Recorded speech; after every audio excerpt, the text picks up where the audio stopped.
হাঁসটা যখন পরিপূর্ণ যুবক হয়ে আসে তেমন হাঁসের শরীরের ভিতরে তার পেট একটা ডিম আসে, ডিমের ছেউলি আসে।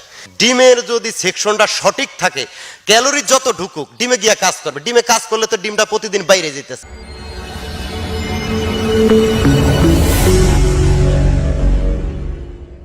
হাঁসের শরীরে আমরা খাবার খাইয়ে হোক যেভাবে হোক হাঁসের শরীরে অনেক চর্বি জমে যায়। এই যে চর্বিটা হয়, চর্বি অতিরিক্ত হলে কি ডিম পারবে না? আর এই চর্বিটা হওয়ার কারণটা কি? ভালো একটা প্রশ্ন করছেন ভাই। বাংলাদেশে অনেকে হাঁস পালেন, হাঁস পালন করতে গিয়ে বিভিন্ন মানুষের থিওরিটি নেন।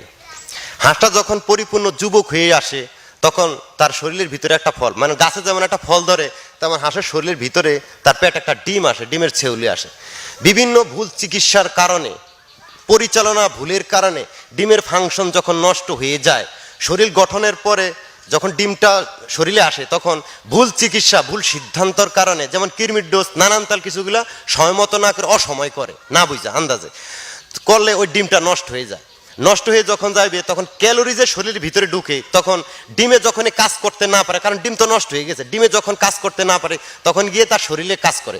শরীরে যখনই কাজ করে তখন শরীরটা ফ্যাট হয়ে যায়, চর্বি হয়ে যায়, তখন হাঁসটা ডিম পারে না, চর্বি হয়ে গেছে। কিন্তু প্রকাশ থাকে ডিমের যদি সেকশনটা সঠিক থাকে, ক্যালোরি যত ঢুকুক ডিমে গিয়া কাজ করবে। ডিমে কাজ করলে তো ডিমটা প্রতিদিন বাইরে যেতেছে।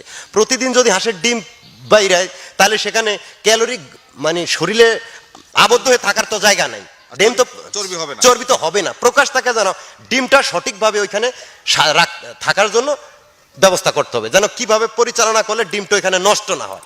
ডিমটা যদি থাকে তাহলে প্রতিদিন যদি ডিমটা পারে, ক্যালোরি যত ঢুকুক ডিমের ভিতরে ঢুকতেছে, ডিমটা বাইরে আইতেছে, এখানে শরীরে তো ক্যালোরি জমার সুযোগই নাই। আর যদি ডিমের ফাংশনটা যদি নষ্ট হয়ে যায় সেই ক্ষেত্রে শরীরের ভিতরে চর্বিটা জমে যায়। ধন্যবাদ, আপনাকে অনেক গুরুত্বপূর্ণ তথ্য দিয়েছেন।